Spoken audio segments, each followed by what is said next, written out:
పవన్ కళ్యాణ్కి ఎక్కువ మెజారిటీ వస్తా మెజారిటీ వస్తుంటే నన్ను మించిన మెజారిటీలు వచ్చేసినాయి మీ అందరికీ. అది నాకు చాలా ఆనందంగా ఉంది. What a victory.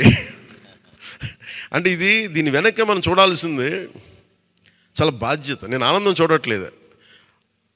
వేసిన ప్రతి ఓటు వెనక నాకు ఇలాగే అనిపిస్తుంది, ఓటు వేసాను జాగ్రత్త, ఈ భయం ఉంది నాకు లోపల. సో మనం ఈ ఉత్సాహాన్ని మీరు బాధ్యత కూడా తీసుకున్నాం. వంశీకృష్ణ యాదవ్ గారి మెజారిటీలు చూసినా, మన రమేష్ గారి మెజారిటీలు చూసినా, ఒక్కొక్కరు మెజారిటీలు చూస్తుంటే వాహ్ అనిపించింది. అంటే ఇది కేవలం పవన్ కళ్యాణ్కి ఒకటికి జరగలే, అది ఆ పాయింట్. అంటే ప్రజలు ఎంత బలమైన మార్పు కోరుకుంటున్నారు అన్నదే దీని వెనుక మనం చూడాల్సింది. అందుకని చాలా అద్భుతంగా ప్రజలు ఇచ్చిన మ్యాండేట్ని, ఈ తీర్పుని గుండెలు పెట్టుకుని తీసుకెళ్దాం దీన్ని. పవన్ కళ్యాణ్కి ఎక్కువ మెజారిటీ వస్తా మెజారిటీ వస్తుంటే నన్ను మించిన మెజారిటీలు వచ్చేసినాయి మీ అందరికీ. అది నాకు చాలా ఆనందంగా ఉంది. What a victory.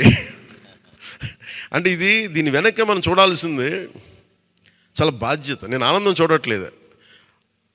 వేసిన ప్రతి ఓటు వెనక నాకు ఇలాగే అనిపిస్తుంది, ఓటు వేసాను జాగ్రత్త, ఈ భయం ఉంది నాకు లోపల. సో మనం ఈ ఉత్సాహాన్ని మీరు బాధ్యత కూడా తీసుకున్నాం. వంశీకృష్ణ యాదవ్ గారి మెజారిటీలు చూసినా, మన రమేష్ గారి మెజారిటీలు చూసినా, ఒక్కొక్కరు మెజారిటీలు చూస్తుంటే వాహ్ అనిపించింది.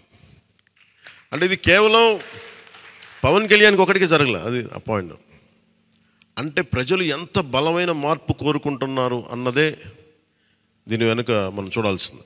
అందుకని చాలా అద్భుతంగా ప్రజలు ఇచ్చిన మ్యాండేట్ని, ఈ తీర్పుని గుండెలు పెట్టుకుని తీసుకెళ్దాం దీన్ని.